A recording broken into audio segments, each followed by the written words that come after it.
Shalom, first foremost, all praises, glory, highest honor to Yahweh Bahasham, Yahushai Bahasham, Rachakadash. Double honor to elders, apostles of Great Millstone. Shalom to the hopefully elect.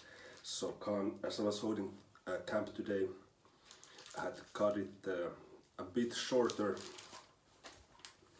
than I would have liked to, so this is going to be a kind of a refill. Okay, quick sit down at the crib. And what I left on was Jeremiah chapter 30, which is a very spiritual chapter, as the couple of last videos that I was putting up was concerning these blackouts that are on the horizon, Jacob's trouble, all hell breaking loose. And that's according to the words of the Holy Bible. Okay, so Carl, let me go straight to Jeremiah chapter 30, and I'll begin from verse 1, but I'm gonna read fast because where I ended up on was verse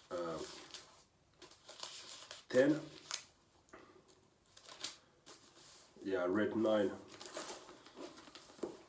so I'm gonna go through Lord during the whole chapter, but I'm gonna go a little bit fast the first couple of verses because I already went through it in the camp, although it was in the Finnish tongue. Jeremiah 30 and 1, the word that came to Jeremiah from the Lord Yahweh, because you see Jeremiah already when he was on the womb, the Most High was dealing with him, same as with Yahushai and John the Baptist. Okay?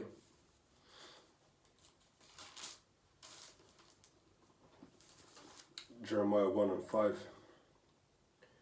Before I formed, let me begin from verse 4. Then the word of the Lord Yahweh came unto me, saying, Before I formed thee in the belly, I knew thee. And before thou camest out of the womb, I sanctified thee and ordained thee a prophet unto the nations. You see?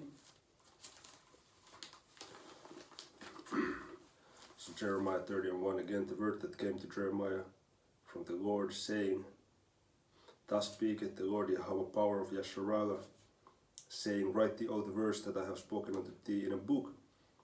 For lo, the days come, saith the Lord Yahweh, that I will bring again the captivity of my people Israel and Judah, saith the Lord Yahweh, and I will cause them to return to the land that I gave to their fathers, and they shall possess it. Because right now we are not at our land. Okay, you got the Amalekites there. Okay, the so-called small hatters. You see, so justice is going to be put in place. And these are the words that the Lord Yahweh spake concerning Israel and concerning Judah. For thus saith the Lord Yahweh, we have heard a voice of trembling, of fear, and not of peace. And see, that's what's up ahead for the 2/3 and for the other nations. Ask ye now and see whether a man does travail with a child. Wherefore do I see every man with his hands on his loins as a woman in travail, and all faces are turned into paleness. So you're going to have men screaming as women that are giving birth. Okay? Just to give you the description of how tough it's going to get out here, you see?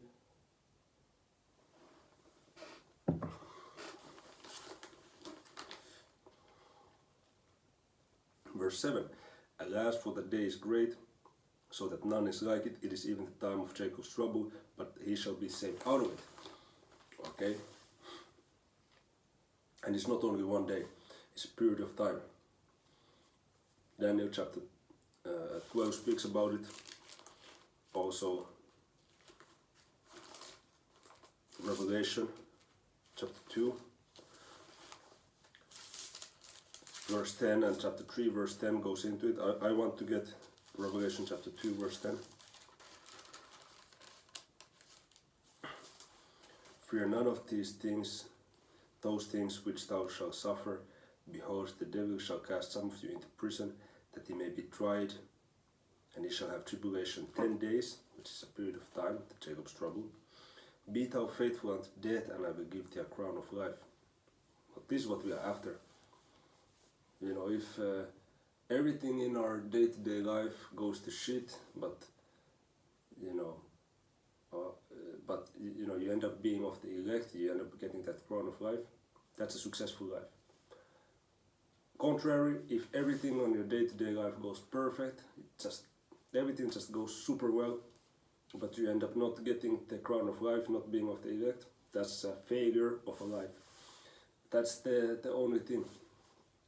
The only thing. None of the other things matter.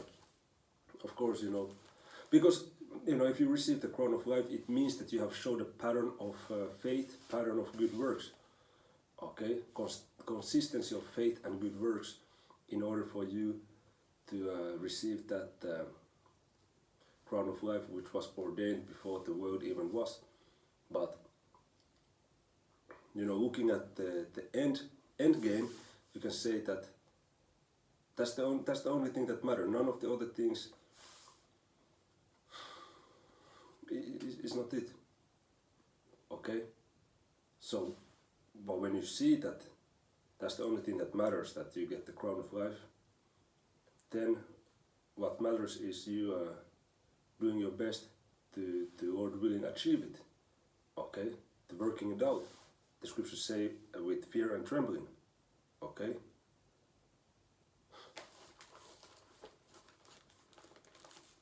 So in other words, this truth is the only thing that matters, because this word is able to save your souls, as it says in James 1 and 21. For it shall come, Jeremiah 30 and 8, for it shall come to pass in that day, said the Lord Yahweh of hosts, that I will break his yoke from off thy neck, and will burst thy bonds, and strangers shall no more serve themselves of him. So you see, we're still in captivity under Esau Edom, you know, because of these documents, and these other nations, they look down on us. Is that all of that shit is going to change, man. You know, we're not going to be working for them. You know, they're going to be working for us. You know, borrowing for us. The borrower is servant to the lender. You know, verse 9. But they shall serve the Lord Yahweh their power, and David their king, whom I will raise up unto them. This is how you see that the small hatters are not the people, because where is that David in their, you know, in their thing? Where is David, you know? And don't tell me it's David Ben Gurion. That's the stupidest shit you could say, man. Verse 10, therefore fear thou not, O my servant Jacob, said the Lord Yahweh, neither be dismayed, O Israel, for lo, I will save thee from afar, and thy seed from the land of their captivity. And Jacob shall return, and shall be in rest, and be quiet, and none shall make him afraid. Which the main salvation is coming from Babylon, okay, the United States of America. But you have Israelites of the elect all over the world, man, but mostly in America. Verse 12, for thus, verse 11, for I am with thee, said the Lord Yahweh, to save thee. Though I make a full end of all nations, whither I have scattered thee, yet will I not make a full end of thee, but I will correct thee in measure. Okay, that's why we are being tried in these times. And like it says in Revelation 2 and 10, some is going to be martyred. Some going to go to the concentration camps in these prisons, concentration prisons for a long time. For months. It's going to be fucking tough now. You see? Yet I will not make a full end of thee, but I will correct thee in measure, and will not leave thee altogether unpunished. For thus saith the Lord Yahweh, thy bruise is incurable, and thy wound is grievous. There is none that bleeds thy cause, that thou mayest be bound up. Thou hast no healing medicines. All thy lovers have forgotten thee, they seek thee not. For I have wounded thee with the wound of an enemy, with the chastisement of a cruel one, for the multitude of thine iniquity, because thy sins were increased. This is why Micah said, I will bear the indignation of the Lord, because I have sinned against him. okay, until he plead my cause. So, we patiently waiting, we're patiently waiting for, all the prophecies to be coming into fruition, okay? And after that is the kingdom, forever, man. Hey, forever. You see? Yeah. And then we can rest, because right now, man, it's and it's gonna get even worse, okay? Why criest thou for thine affliction?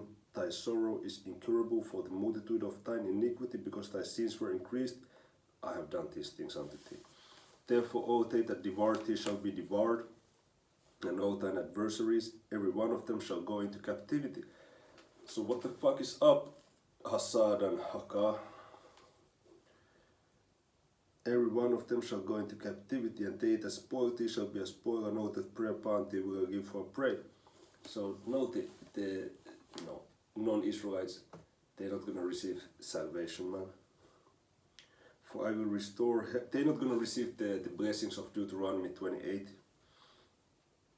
For I will restore health unto thee, and I will heal thee of thy wounds, said the Lord Yahweh, because they called thee an outcast, saying, This is Zion, whom no man seeketh after. Zion is only talking about Israel, okay? If I remember correctly, it's Matazawam, which means monument, which we are the Most High's monument, okay? In Zechariah it says we are the apple of his eye, okay? So these small hatters, talking about, Zionists and shit, they are nothing but, actors, okay? Pretenders. They are not the people, man. Verse 18, Thus saith the Lord Yahweh, Behold, I will bring again the captivity of Jacob's tents, and have mercy on his dwelling places. And the city shall be builded upon her own heap, and the palace shall remain after the manner thereof. And out of them shall proceed thanksgiving, and the voice of them that make merry, and I will multiply them, and they shall not be few. I will also glorify them, and they shall not be small. It is going into the kingdom. We're going to have a lot of descendants, and we're going to give, we're just going to, continually be praising Yahweh Bashem, Yahweh Shai, man. Their children also shall be as aforetime, and their congregation shall be established before me, and I will punish all that oppress them, which is all the other nations. So they're not going to receive no salvation, man. And their nobles shall be of themselves, and their governors shall proceed from the midst of them. Okay, unlike now. You have some, so-called senators and governors, which are Israelites, but they ain't doing shit, man. They don't have the power. And I will cause him to draw near, and he shall approach unto me. For who is this that engaged his heart to approach unto me, saith the Lord Yahweh? And he shall be my people, and I will be your power. Which that is also in going into the new covenant, us getting the laws, statutes, commandments in our inward parts, Jeremiah 31:33, and also Hebrews chapter 8, okay, from verse 7 or 8 on down. Behold, the whirlwind of the Lord Yahweh goes forth with fury, a continuing whirlwind. It shall fall with pain upon the head of the wicked, okay, which is going to the chariots, man. The fierce anger of the Lord Yahweh shall not return until he have done it, and until he have performed the intents of his heart. In the latter days ye shall consider it. And right now, in the latter days, we are considering it. We're counting the days for, all hell breaking loose, microchip being implanted, Revelation 13:16, World War III, getting established, all hell breaking loose in form of World War III. Then Yahweh Shai returning, the angels in the chariots, man, and then the elect getting beamed up and returning with the superior bodies, and with the guidance of Yahweh Bashem, Yahweh Shai, taking the world into control. That's the kingdom, okay? And it's very soon, okay? So now what we gotta watch for is all hell breaking loose and the microchip getting established, and you can see the economy is doing worse and worse and worse. Worldwide, it's just getting worse and worse and worse. Okay? They say in China they're doing well, but China is not going to be next up. We are going to be next up. Okay? You can see these are especially tough times, and it's not going to get better. You can see it's getting worse and worse and worse. Okay, and we are all for it. We are all for it, man. Inshallah.